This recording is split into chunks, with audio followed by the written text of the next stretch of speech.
Palladium Port Aransas PFC project, and Stephanie Leiby, who is our attorney with Norton Rose Fulbright. Hi, everyone. Hello. Hi. And Tom. And I am here as well. Thank you. All right. What are you doing wearing a tie, buddy? YouTube right now. Okay, so we are live, correct? Yes, we are. All right, Mayor, let's go. Okay. It's April 16, 2020, 4:45 p.m. And we'll open up our Public Facilities Corporation meeting by call to order. Item number 1, and then item number 2 is citizen comments and reports. Any citizen comments? Fran? No, sir. None? Okay. Moving on to item number 3, items for consideration. A, discuss and take action to approve the January 2020 meeting minutes as presented. Those are January 16. Well, it says 16 here on my, and 20 up there. So it's January 16, 2020 PFC minutes. Do we need a motion? Yeah, let's get this straight though. Fran, what is that? Is it 2020 or 2019 minutes?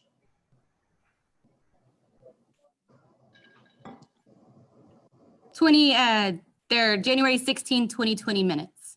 Okay. Okay. So do I hear a second? Bruce has the first. Second. Yeah, okay. Okay, call a roll. President Bouillon, Yes. Vice President Moore, Yes. Director Bollner,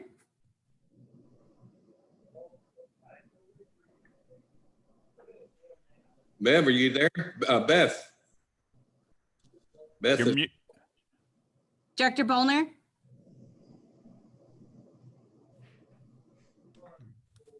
something's wrong. She's muted.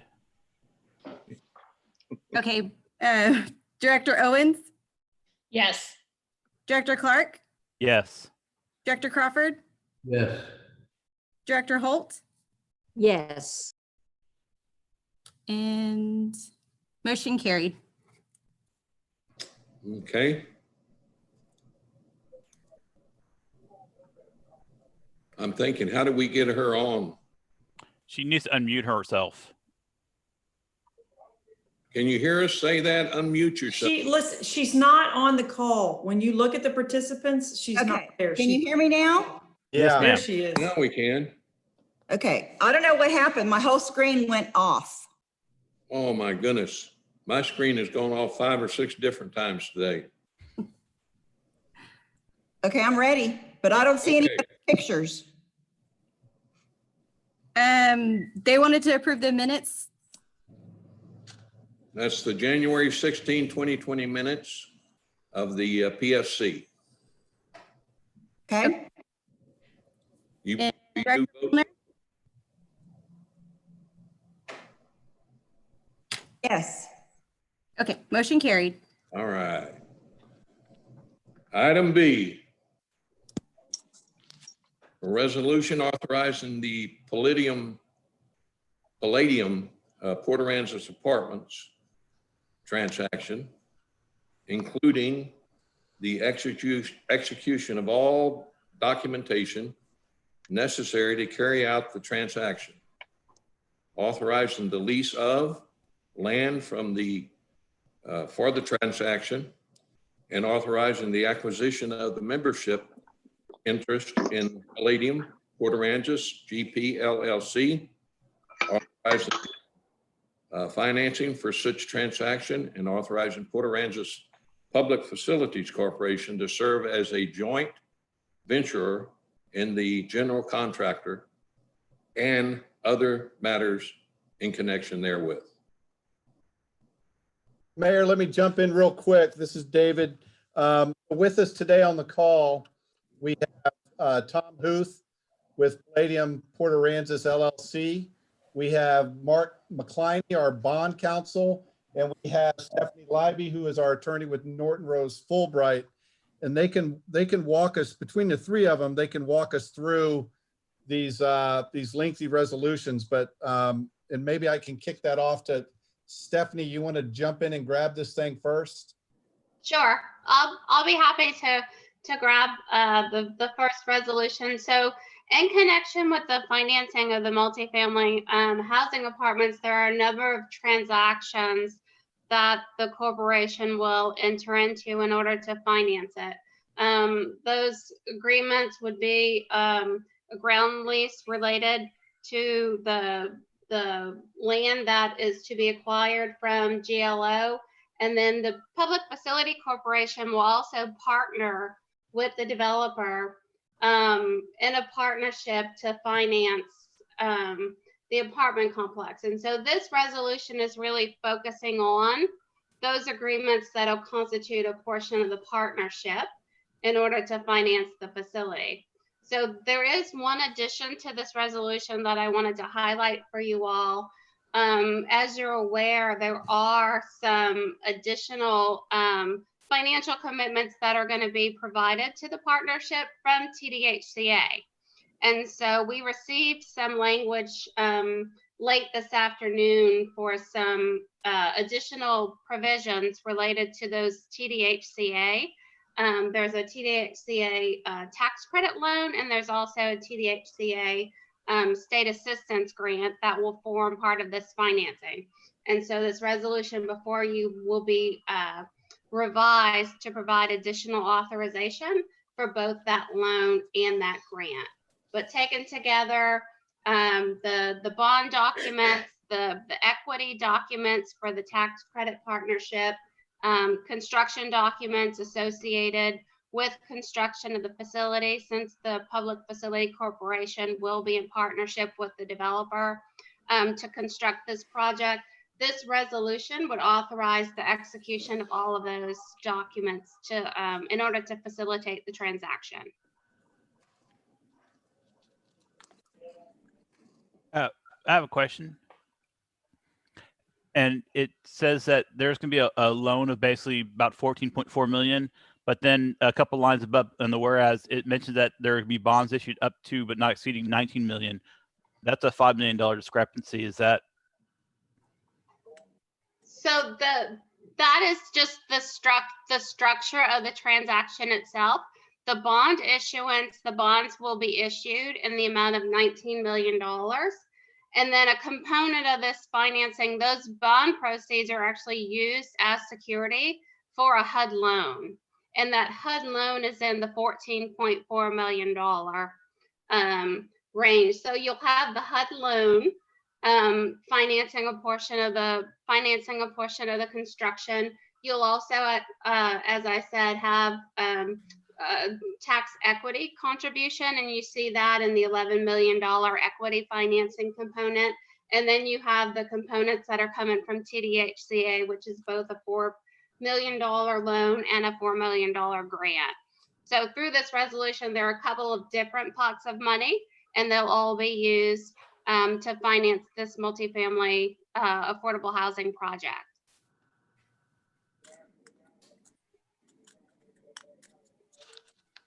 Any questions?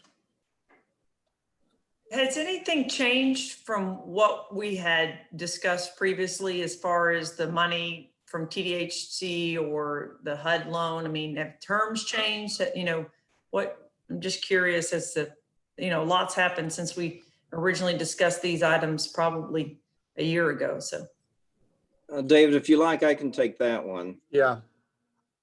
So yeah, lots happened, right? Some good, some not so good. Some good parts of what's happened in the last few months is our hard construction costs dropped an amount that now enables us to pay for the land at the $1,560,000 mark. Okay, so that was very positive. We would be in a real tight situation had our costs remained high and we still had to purchase the land. So that's very positive.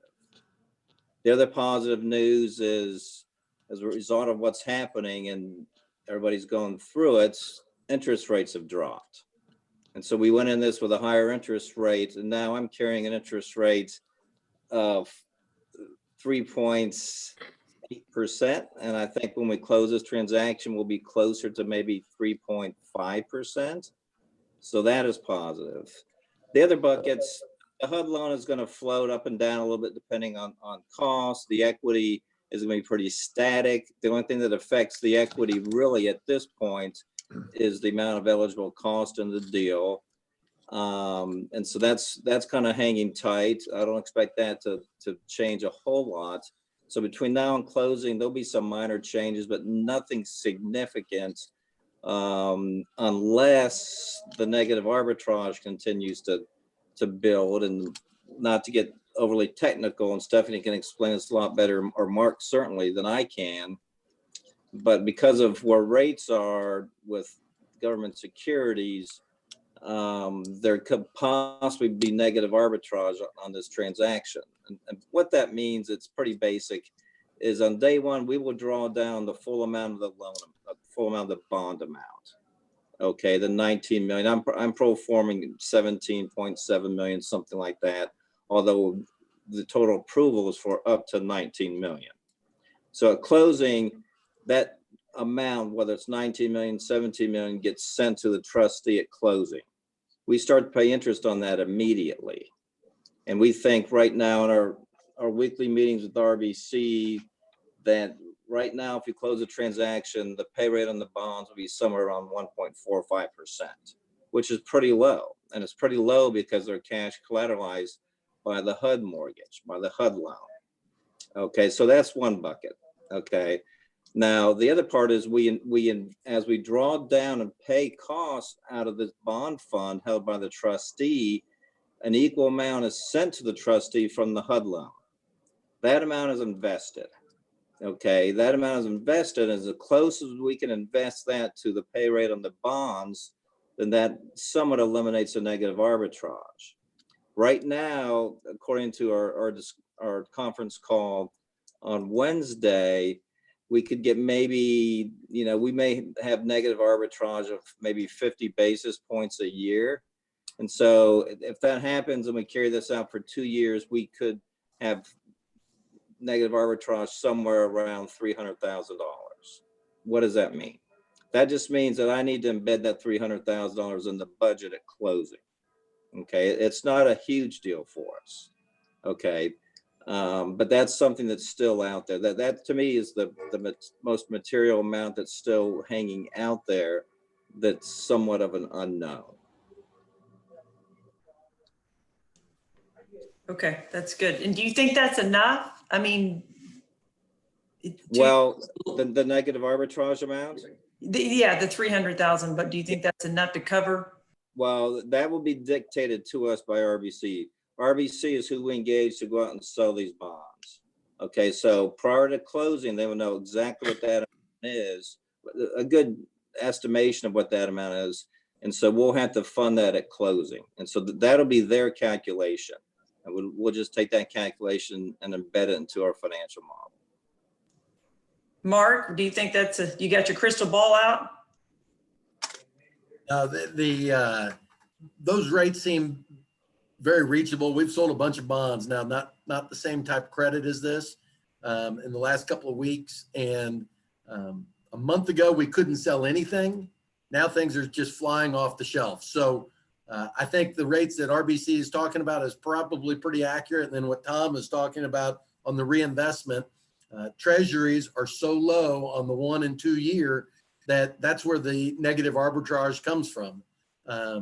It's just going to be what we get at that time. If rates are higher on the treasuries, then the ARB loss will be a little bit less than the $300,000+. If the interest rate on the bonds is higher, then we could actually have a higher ARB loss on that too. So it's just going to be a matter of where we are on actual pricing date and what we can do at closing when we reinvest. Okay. Well, I'm glad that it worked to our advantage on the price of the land. And with the construction costs being down, I just hope by the time we actually get started, construction costs don't go back up again. Right. And we're in constant contact with Brownstone, the general contractor on this deal, and they've got a lot of production currently, and they've not experienced any shortfalls on the labor side or materials side. So we feel pretty good about that. If anything, we're kind of hearing maybe pricing is going to go down a little bit, but I don't know if we'll see that in the short term. That may be something that gets picked up in 4 or 5 months from now. But I feel real good where we are today with the developments. I think Tuesday at the meeting, the GLO meeting is going to determine a lot. And if we're successful there, which I hope we are with pricing, then I feel real good about this transaction. Super. Thank you. Hey, any other questions? Bruce, do you have a question on it? No, I think I'm good, sir. Okay. Item C. What, do we need to make a motion on that? Oh, yeah. Sorry. Mr. Mayor, I make a motion that we approve as stated. Second. Second. Charles seconded. Yes, sir. Director Holt, Yes. Director Crawford, Yes. Director Clark, Yes. Director Owens, Yes. Director Bolner, Vice President, You Yes. hear? Yeah. Did you hear me? No. President Bouillon, Yes. motion carried. Vote on that. Yes. Okay. All right. Got them all, Fran? Yes, sir. Okay. Moving on to item C. There's a resolution authorizing Port Aransas Public Finance Corporation, Facilities Corporation, I'm sorry, multifamily housing revenue bonds, Palladium Port Aransas Apartments Series 2020, and other matters as connection therewith. Who's going to take a shot at that? Any questions? There, a motion. Mark, did you want to jump in on that one? Mark, No, I'm going to let Stephanie go on this too. Okay, Stephanie. Okay. Okay. So this resolution that's before you would actually authorize the issuance of the bonds. So much like when the city comes together to authorize, certificates of obligations or some other sort of public security, there is an action item that would appear before City Council. And so what this resolution does is it authorizes the issuance of the bonds. It does have some parameters associated with that delegation. So we do have a maximum principal amount of bonds that could be issued would be $19 million. For the maximum interest rate and the final maturity, for those terms, we are going to use the maximum terms, which would be allowed by law. For interest rate, that would be 15%, and for maturity date, that would be 40 years. We're just using those numbers for planning purposes. We don't intend to issue bonds that exactly meet those parameters, but it would be what we would use for this document. And much like the resolution that you all just approved, which authorized the financing documents, in this structure, the corporation itself would be the issuer of the bonds, but the bonds would be repaid from rental revenues that are received from the borrower, which is the limited partnership. So the corporation and the partnership will enter into a financing agreement. The partnership will remit funds to the corporation, and it's those funds that would be used to repay the bonds. And so, like Tom just went over for, the potential interest rates or what they're seeing right now from RBC, that'll give you guys a pretty good idea of where we're expecting interest rates to come in. And, just once again, kind of reiterate through both the volume cap allocation that we received for this project and the tax credits. Those will necessitate a regulatory agreement associated with the apartment complex that will ensure that it is an affordable housing project. And then those rents from the affordable housing would be used to repay the bonds. If I could add just a little bit, this is a little atypical for how the city borrows money. Typically, when we meet at a council meeting, we have the final interest rates, the final structure, everything in place, and you're approving it knowing exactly where it is. This bond, as Tom pointed out, and as Stephanie pointed out, the prior resolution has so many moving parts. What you're doing is really authorizing us to move forward once we get all those moving parts put together. And that's where the parameter, we call this a parameter order, where you're giving us the ability to proceed if those pieces come together under the restrictions that are set out in this bond resolution. State law says 15%. If this was a 15% loan, we wouldn't be proceeding. If it was a 4% or 5% loan, we likely wouldn't be proceeding. So it's just with moving parts like this, we need it to have the flexibility to put it together when all the pieces are in stacked up accordingly. And this is very common procedures for large and complicated bond issues like this. Stephanie, you mentioned earlier, you said the affordable housing pays down this loan, but if we have a component of market rate, would the market rate units also pay it down? Yeah, it's the revenues received, the rental receipts received from the project in its totality. Okay. That are all right. used to repay the loan. And these resolutions, one of the things that are kind of driving this timing is, like Mark indicated, it's a complicated financing and there are a lot of moving parts and pieces. The financing itself is scheduled to go before both GLO and TDHCA for their respective approvals next week. And so before they give kind of approval and sign off on the transaction, they look for these resolutions to evidence the corporation's intent to move forward with the transaction. So this is just one step in the process. And as Mark indicated, it is a parameter delegation. And so you would be authorizing the individuals that are listed in the resolution itself to execute sales documentation for the bonds when the time is right.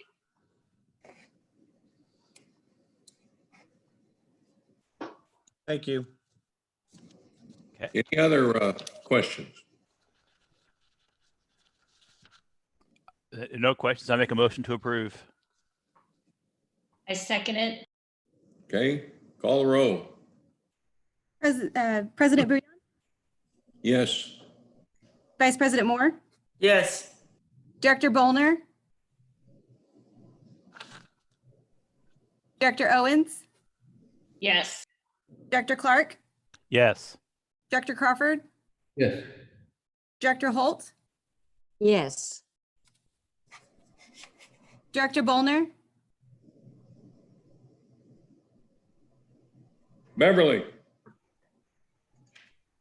Can you hear me now? Yep. Yes. Yeah. It will not let me push the little microphone. Oh, push your space bar.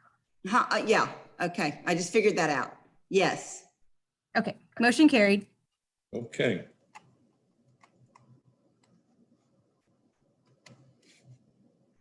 Item number 4. Any comments or items for future consideration? Scroll up a little bit, Fran, on that. I am very excited that we are at this point of this That's good. process. Down a little bit. I'll second that. It's been a long time coming, I know, for years, and I know just being able to have housing here for our families that live here, and families to come in to help support our town, our school, I'm very excited that this is a special day to go and move forward to get housing here in Port Aransas. And thanks Stephanie, Tom and Mark for getting on, taking the time, and appreciate all your guys' help on this. Absolutely. Well, thank And the many, I know, Dave, you and Charles have nonstop gone to Austin, talked to have been a huge advocate for affordable housing on this island. Well, thank you. Before we sign off, Fran, what's our direction? Do we log off this and get on another one? Yes, you need to log in with the city council meeting ID that I gave y'all. Okay. Okay. Okay, all right, See you in a bit. all right. Okay, thanks, everyone. And Thank Donna, you. Thank you, Oh, guys. thank you. Thank you. Thanks, everybody. Fran, you there? What? Is Fran there? Oh.